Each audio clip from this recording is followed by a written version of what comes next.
Hey everyone, welcome to the special Tom Brady retirement version of the Dan and Joe Sports Show, Part 2. As always, I'm Dan. And I'm Joe. All right, Joe. Today, a year to the day of Tom Brady's last retirement, he again retires. And Joe, in retrospect, you think, why did he not retire after he won the Super Bowl with Tampa Bay? I mean, I thought that was, you want to talk about the greatest swan song ever. You get your seventh Super Bowl, which he won more Super Bowls as a player than any franchise had ever won in whole as a entire franchise. That would include the Steelers, who have won six. I think the Patriots have won six, all because of Tom Brady.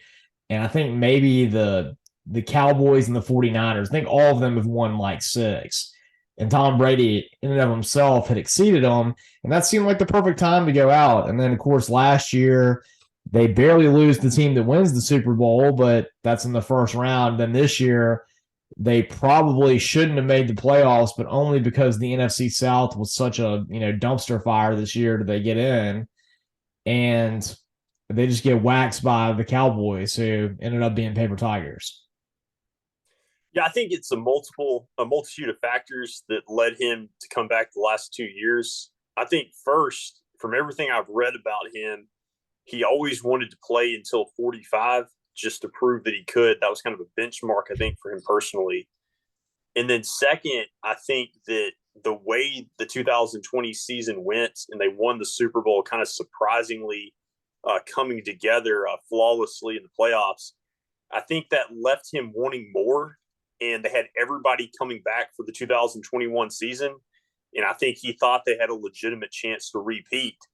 And then after they got so close to the Rams last year in the playoffs, I think he's like, well, we were just a few plays away. We almost won that game.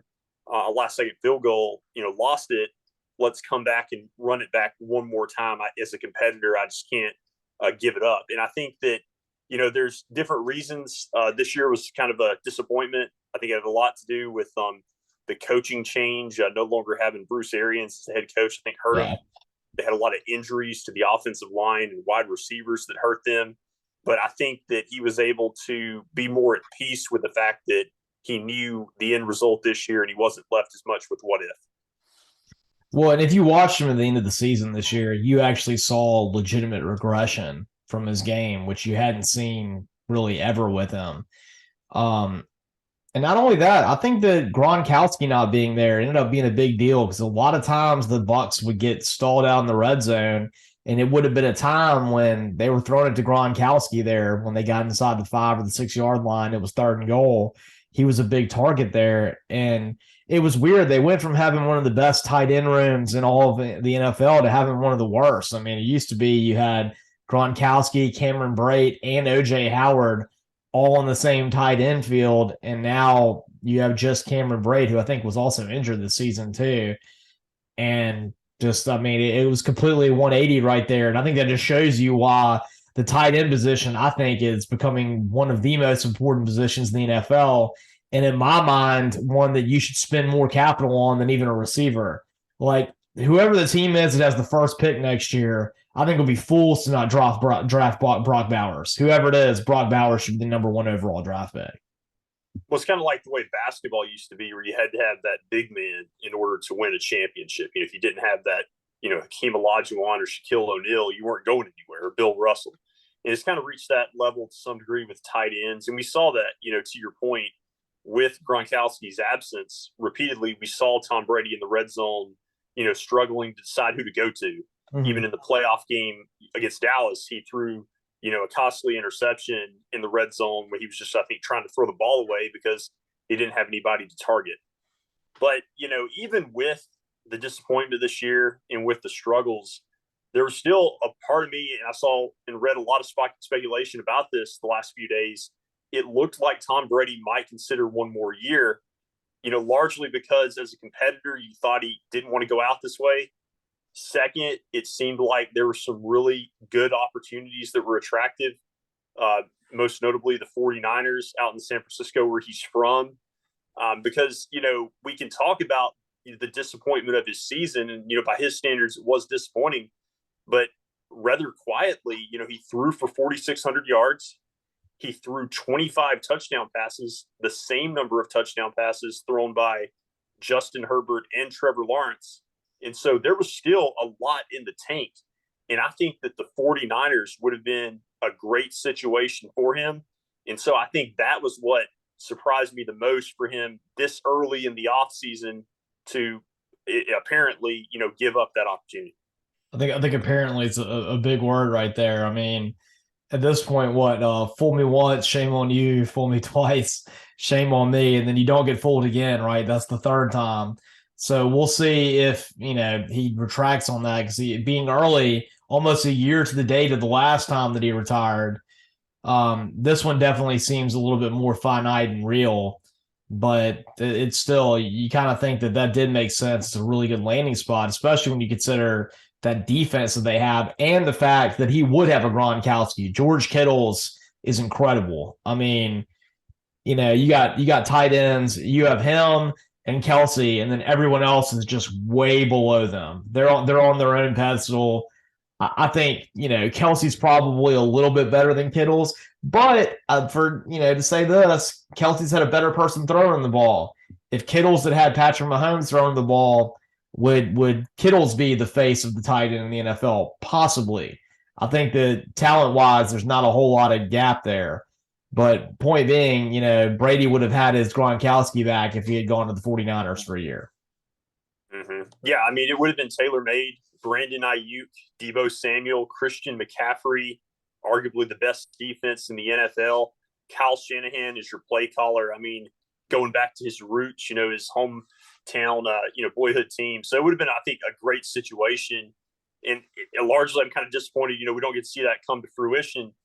But like I said, I use the word apparently because I never say completely never with him, especially after what transpired last year and also with the, history of Brett Favre, setting the precedent for that. That there's going to be teams, probably still the 49ers and others like the Raiders, that will be contacting Brady in the coming months trying to get him to change his mind. But you're right, this does feel different to a large degree. Yeah, I mean, even I heard his I haven't watched the video, but I heard the dialogue of the video in his retirement, and it was so short and sweet and to the point that you kind of just felt like he was almost tired. Like it just seemed like a tired, like, hey guys, it's been a good run. Appreciate what everybody did, but I'm not gonna hide the ball. I'm done.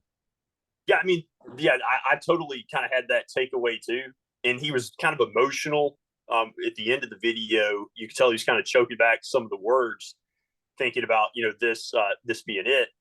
Yeah, I think for me the only thing that I found, or the main thing that I find interesting about it, is the parallel with it being the anniversary of last year. And the reason I say that is last year I kind of felt like he announced his retirement kind of out of pressure to make sure that he wasn't a distraction over the Super Bowl.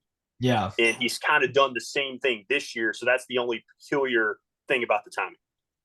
Well, Joe, what we're going to have to know is when it comes to NCAA Selection Sunday for the NCAA tournament, that's when you got to watch to see if he'll backtrack, right? Because that was what it was last year on Selection Sunday. Suddenly, Tom Brady's like, college basketball being the number one story. I'm coming back out of retirement. That's right. I forgot about that last March. Yeah, we'll definitely have to look for that threshold. Yeah. So, but hey, this year he did have to do it on signing day, right? So he had to yet again take away thoughts on something else. Mm-hmm. No, that's interesting too. Yes. Which we'll talk about it later in the show, but it's not like there was a whole lot of interest in signing day that he was taking away from with his retirement. Very modicum of interest.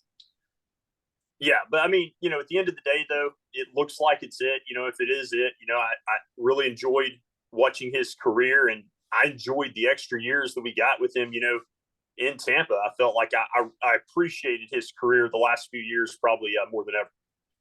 Yeah, I mean, he's the greatest ever. I think there's a legit argument that he's the greatest athlete to play any sport, period. I mean, when you think of football, he is the face of football in general. And you can't tell me otherwise. I mean, he's by far the most decorated player. I mean, you got a pedestal in sports, and it's him, it's Michael Jordan, and it's, Tiger Woods, Jack Nicklaus. That's kind of where it's at Babe when you think Ruth. of more Babe Ruth. Yeah, I mean that's what you're looking at. Mickey Mantle. You can throw those kind of people up there. And he's the guy that has 7 Super Bowls, and he's the guy that's more successful than any franchise in the NFL.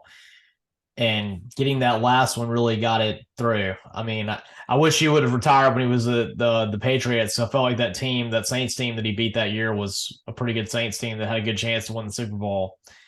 But that was kind of what he did. It was so interesting that he had such a terrible career against the Saints, but the one time they played him in the playoffs, he was able to pull it out.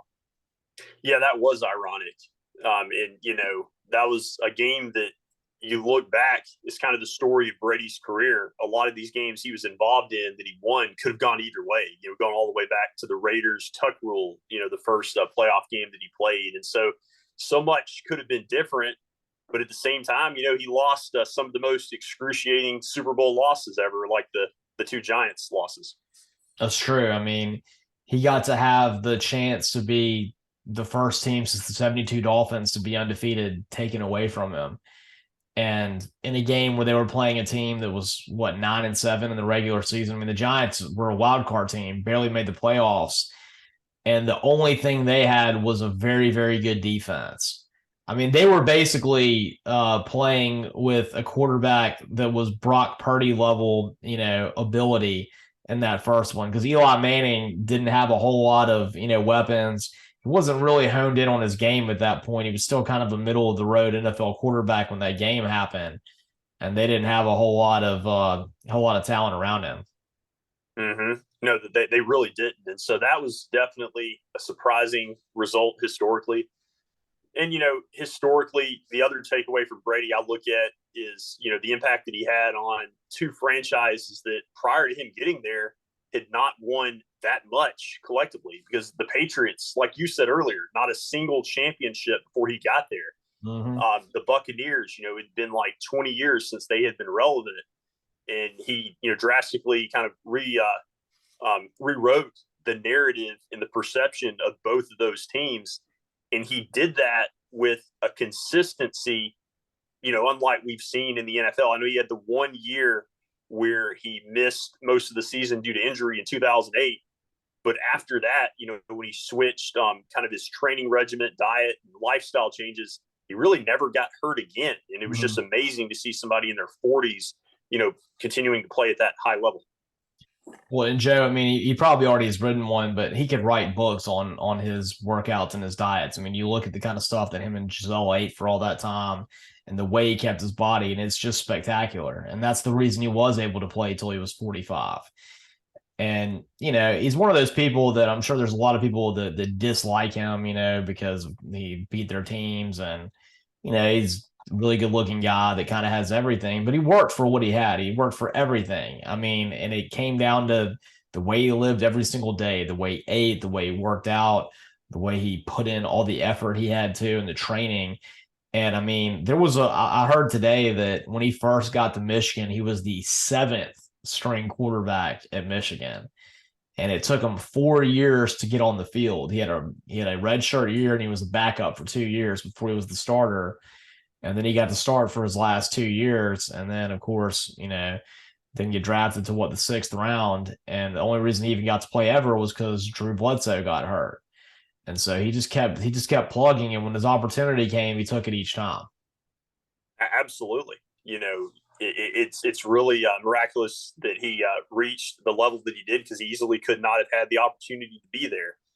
And you talk about him writing a book. I read a few months ago, kind of thinking this is probably going to be his last year.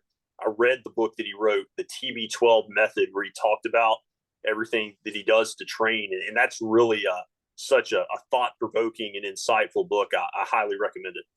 I'm gonna have to check that out, because I would be very interested to know his mindset on how he does everything, because he's one of the most successful people in any profession that there is anywhere, and he's shown it day in and day out. The only thing that I wish he hadn't played the season and ruined what would seem to be a really good marriage and family, over it, and I hate that. But that's his life and it's his decision. But I wonder if in retrospect he still is happy he did that. Right. I get that. But like I said, he did it for one more season, and that's what he was. He was a competitor, and that was his number one thing. And he wanted to get to number 8, and it's not going to happen, at least unless he comes back for a number 3. But speaking of multiple Super Bowls, there's a quarterback right now that has his chance to do it, and that, of course, be Patrick Mahomes, coming off a really huge win over the Bengals. One where, even though they were the home team, I felt like most people thought the Bengals were going to win that game. Of course, depleted receiver room for the Chiefs. Uh, Joe Burrow had the undefeated record against the Chiefs going into that game, with, of course, the Cincinnati mayor and then multiple players on the Bengals calling Arrowhead Stadium Burrowhead Stadium, and ended up being just an all-time classic game, and one that, like all classic games, came down to some controversy. Yeah, that's right, Dan. You had a lot of criticism of the officiating, especially by Bengals fans. And, objectively, there were questions I had just watching the game, not having that same level of rooting interest really either way. And there was that mysterious, I think we were talking about it before the show, sequence. I think it was in the third or fourth quarter where Kansas City got an extra down. It looked like both teams had played through the play and thought that Kansas City was about to have to punt on fourth down. And then the officials, like after the fact, are like, oh, no, they get one more down. And so that was, questionable, even though they ended up eventually punting, I think, on that drive. And so I know there were some other things I think you were going to talk about, but I did, hear a lot of people kind of having that takeaway of kind of some criticism there. Yeah, Joe. And I remember there was a possession too where I feel like the Chiefs got stopped multiple times on third downs, and there was like defensive holdings and illegal hands to the face. And so like there was like 3 times in a row where there was some kind of defensive penalty that kept the drive alive. That also happened in the 49ers game too. There were a little ticky tack on. Now I will say this: the fifth down thing was pretty bad. I mean, at that point, the play had already happened. If you didn't catch the timeout right then, you can't go back in time when they've already ran the play and redo it. That's just not fair to me. Um, but the last sequence where Joseph Ossai hit Patrick Mahomes out of bounds, and they called the 15-yard penalty that, of course, made it a much easier kick for the Chiefs kicker to make at the end. I actually thought that was a legit call. I would have called that a late hit too. I mean, Patrick Mahomes was clearly out of bounds, giving himself up. Plus, the guy's injured and has a high ankle sprain. And I thought that was an unnecessary hit, and I was okay with that penalty. Yeah, I kind of looked at it like textbook. That was the right call. I hated, I think, to see the game end that way ultimately. Yeah. Well, and I think that's probably what a lot of the argument is, right? Like, if it's not an egregious one, you probably shouldn't call it at that stage of the game. But I thought it was relatively egregious. I mean, when you consider the fact that the guy should be more disciplined than that, he's run out of bounds, he's injured. I thought that was a fair call right there. The sad part about it, though, is that Joseph Ossai going into that had an incredible game. I think he had like 2.5 sacks. He was kind of the main defensive player for the Bengals that had the best game, and he's the one that makes the big mistake. Yeah, I really felt for him. It was sad to see how that transpired. But, on a positive note, looking at the Chiefs and how they approached this game, like you alluded to, a lot of people, including myself, thought that there's really no way the Bengals were not going to win this game. I thought they were going to come in there and look really, really dominant. But I think the Chiefs wanted to kind of remind the NFL world that they're the team that 3 years ago won a Super Bowl back when Joe Burrow was still in college. Mm-hmm. And I think that they took it personally. I heard Kelsey talking about this, that everybody's kind of demoting Patrick Mahomes and putting Joe Burrow on a more ascended level. And maybe Burrow gets to that level, but, at this point, Patrick Mahomes wanted to show why he's the league MVP, and he did it in a heroic process, injured.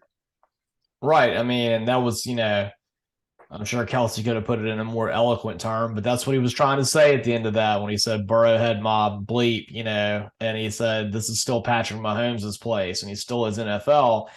And Burrow has not ascended Mahomes yet.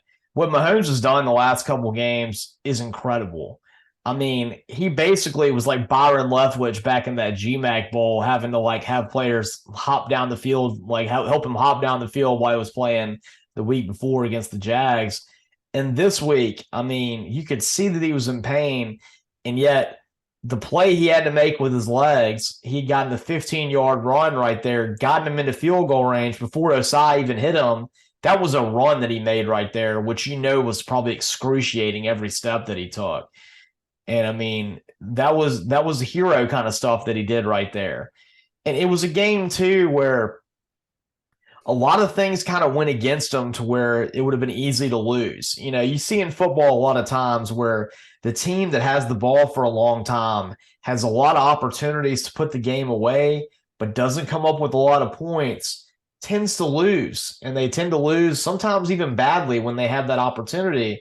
And the Chiefs, they got out to that 6-0 lead when the Bengals were completely anemic on offense, had turned the ball over, and the Chiefs couldn't cash it in for the touchdown. I think most people watching that game were thinking, okay, the Bengals are going to win this, and maybe when they wake up, they'll even win this by 10 plus points. That's what I was thinking. But the Chiefs, they took their punches and came back into it and recalibrated, and really, I thought played very excellent the last 2.5 quarters of the game. That they really did, because you're right. The script was trending in that direction.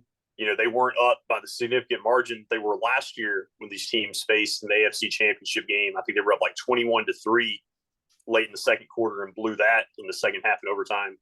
But they had a lot of chances early and just didn't capitalize, couldn't put the game away. And it felt like, to your point, that it was only a matter of time before Cincinnati pulled it out and, left the Chiefs with a lot of frustration about what if. And I think, too, not only that game, but just kind of a microcosm of the whole season, this was one of the best seasons by Andy Reid and Patrick Mahomes. When you look at the fact that they lost Tyreek Hill, they played a lot this year without a true running back. I mean, and yet they really didn't miss a beat, and here they are in the Super Bowl. I mean, Joe, you want to look at their wide receiver room compared to what you have on the other side with the Eagles, or what they had on the other side with the Bengals in this game, with, of course, having T. Higgins and having Jamar Chase. I mean, the Chiefs, their best receiver they had in that game was Marquez, Scantling. Like, that's a guy that journeyman that had been with the Steelers for a while, and the Steelers, and I think the Packers. Packers. But he was always like, the number 3 or the number 4 guy. And because of them not having Tyreek Hill, because of injuries to their other wide receivers they had, suddenly he became your number 1 guy when they weren't throwing it to Kelsey. And Mahomes was able to win with that. And that was one of the most impressive things to me is you're injured. You don't have the full mobility that you had before. You're in a lot of pain. Those high ankle sprains are really, really painful injuries. You don't have a lot of receivers, and yet you still find a way to win. Mm-hmm. No doubt. I mean, they just were able to persevere. And I think, their defense had some strong plays at times.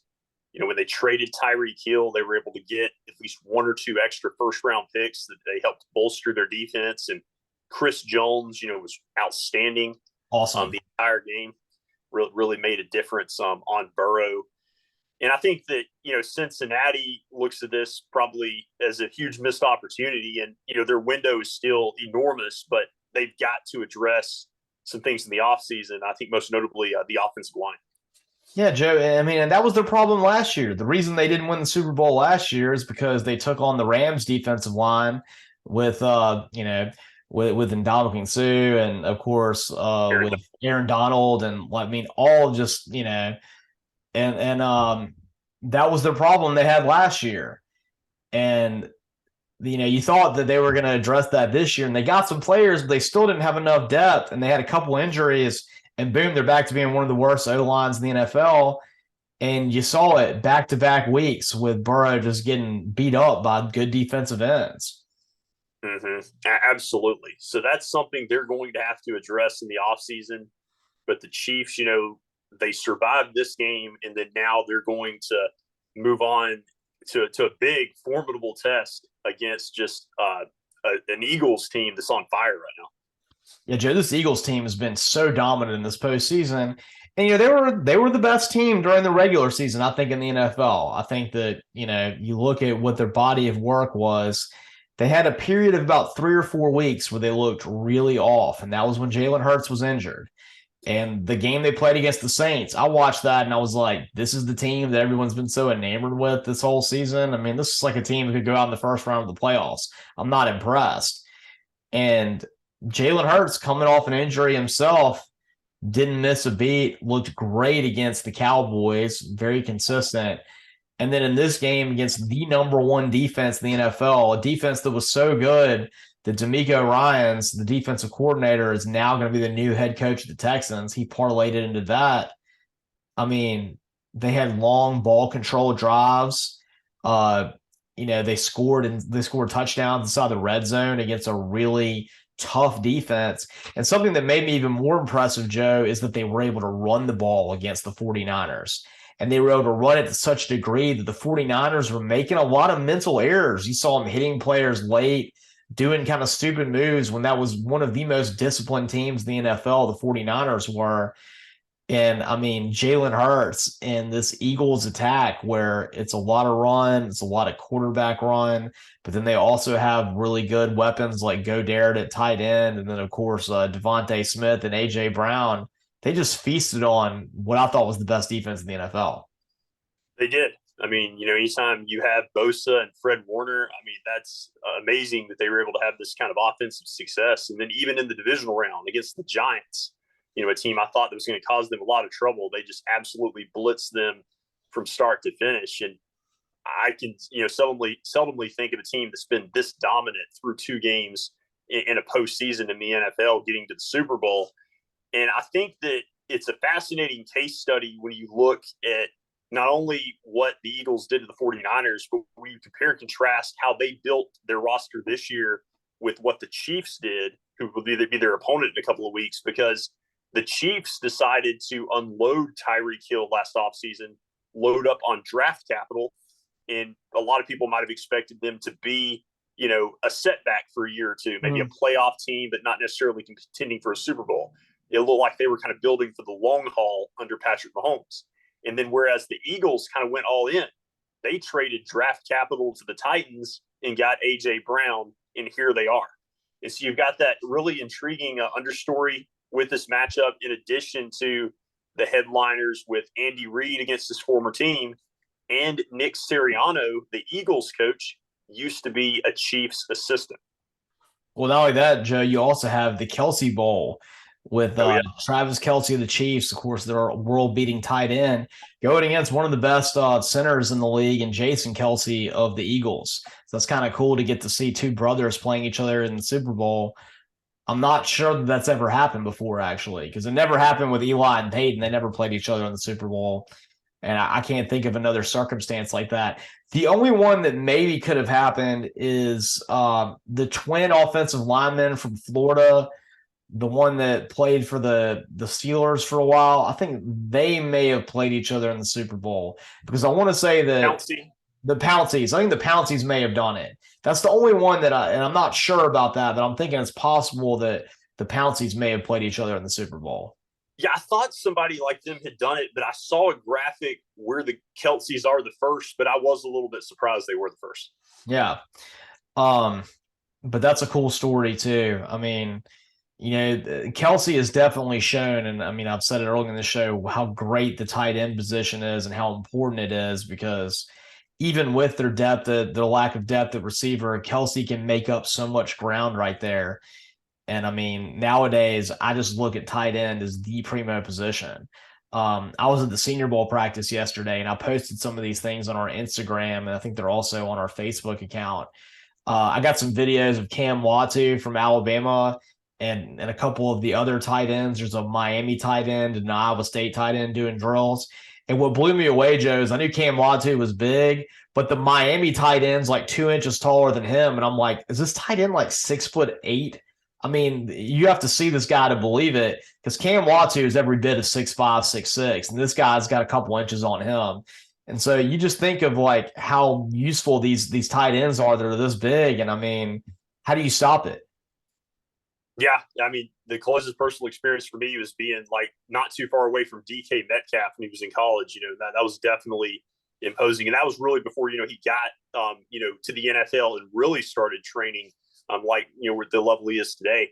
And so yeah, I mean, the tight end position though specifically, it's basically unstoppable when some of these guys are the forces that they are, and that's why it's going to be an interesting matchup to see how the Eagles defense tries to combat Kelsey. Of course, I guess they did do a pretty good job against Kittle. Of course, he didn't really have a quarterback to throw the ball to.